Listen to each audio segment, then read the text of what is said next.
Moin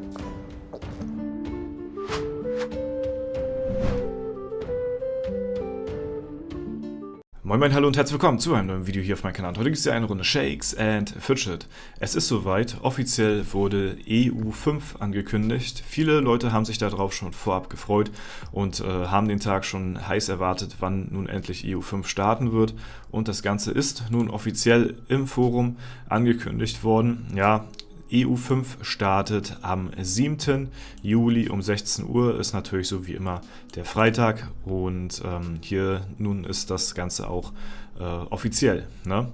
Man kann sich bisher noch nicht vorab registrieren, das Ganze geht erst, warte mal, momentan neu startet am 7. Ihr könnt ab Freitag. Ja, ab Freitag um 10 Uhr kann man einen Charakter vorab registrieren und sich die 25 Pilze sehr gerne zur Vergütung vorab einheimsen.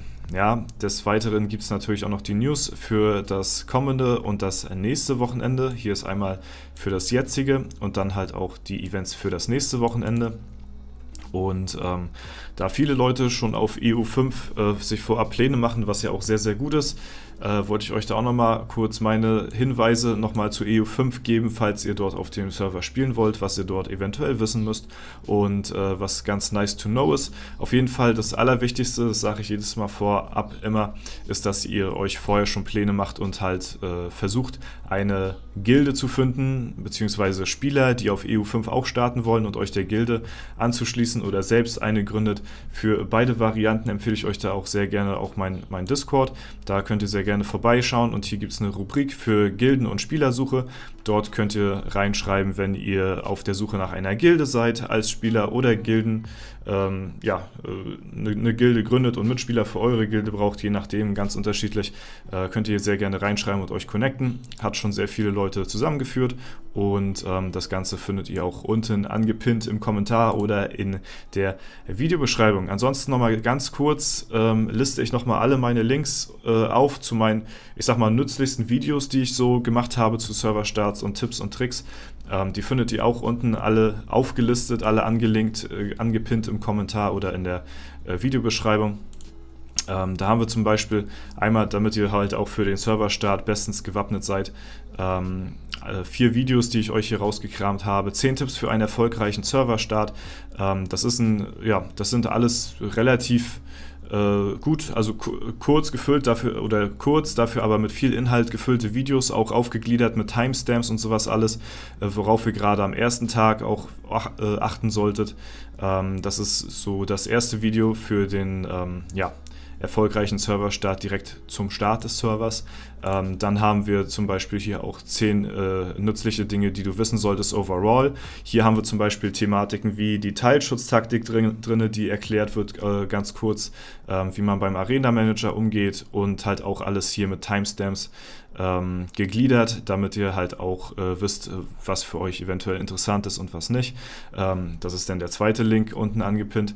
Der dritte ist dann halt für die Festung und Unterwelt und wie ihr die Pilzpakete, falls ihr sie kaufen wollt, natürlich perfekt nutzen könnt. Und das ist der dritte Link. Hier habt ihr halt eine Auflistung von allen Pilzpaketen, die im Spiel sind und wie ihr die halt eben auch am besten nutzt, weil zum Beispiel hier auch Ressourcenpakete dabei sind und wie die am effizientesten zum Beispiel für die Festung ausgegeben werden oder wie ihr am besten eure Gilden ausbaut und damit pusht und halt auch später die Unterwelt ausbaut. Und hier gibt es auch eine genaue Anweisung mit Video quasi, dass ihr das Ganze nur noch blind nachbauen müsst, so wie es hier halt im Video vorhanden ist, dass ihr hier auch keine weiteren Fehler macht, beziehungsweise das Ganze eventuell mit dem Video noch ein bisschen verständlicher rüberkommt.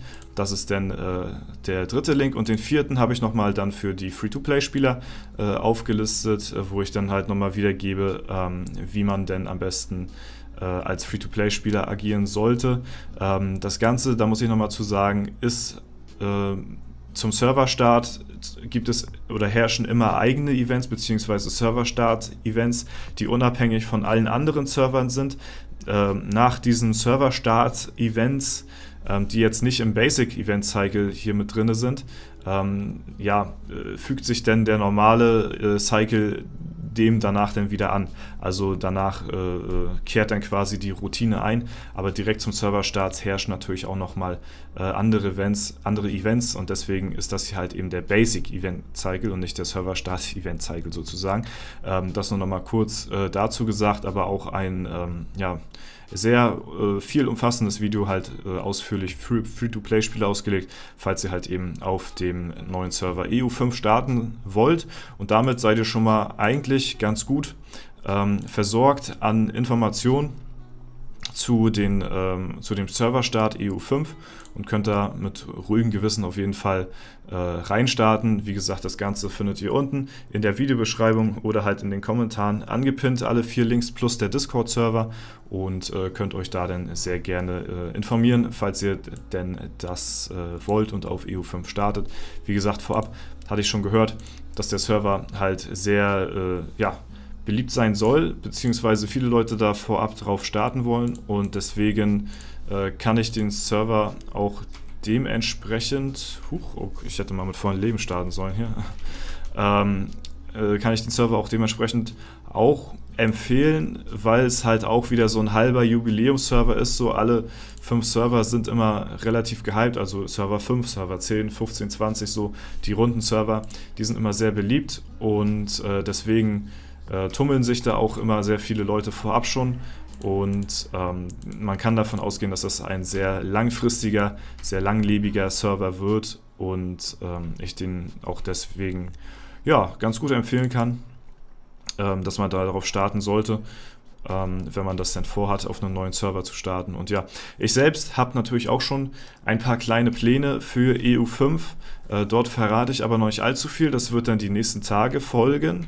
Wenn das Ganze quasi, sag ich mal, feststeht, aber es wird natürlich nichts Langfristiges werden, das ist klar, weil ich halt eben nicht noch einen weiteren Server auf lange Sicht bespielen kann. Das hat halt einfach zeitmäßige Gründe so, ne? Das hatte ich jetzt bei meinem Projekt-Account gemerkt, dass halt ein 4. Account für mich zu viel ist, kann ich nicht bewirtschaften so und deswegen ist das halt dementsprechend nicht möglich. Aber es wird ein cooles Kurzzeitprojekt geben und natürlich halt auch ein Stream, ne? Also am 7.7. Wird es auch, da könnt ihr euch auch schon mal drauf einstellen, gibt es einen Stream.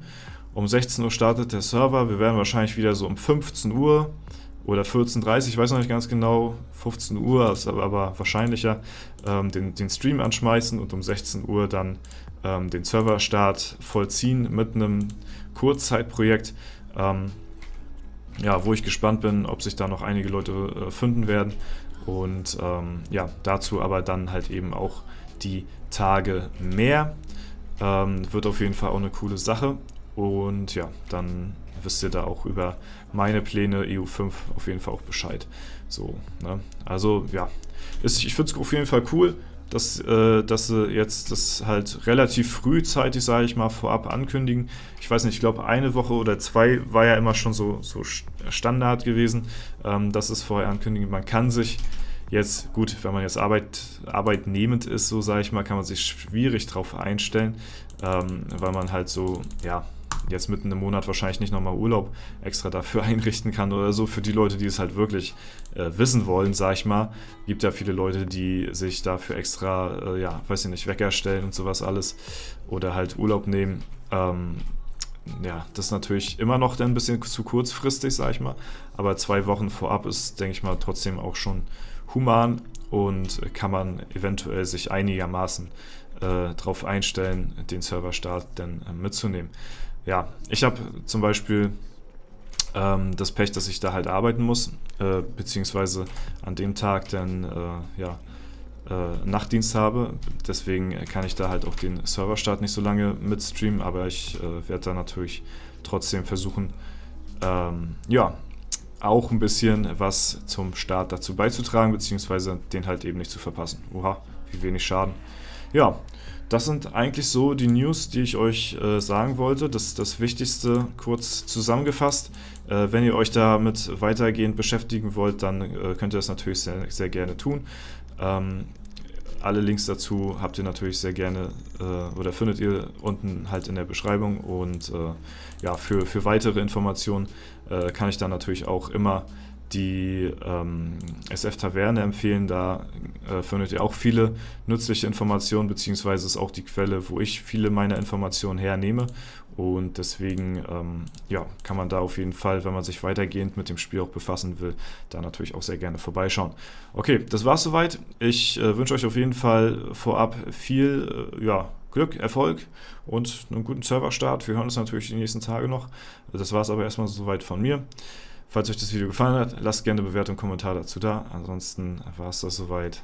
Haut rein und bis zum nächsten Mal.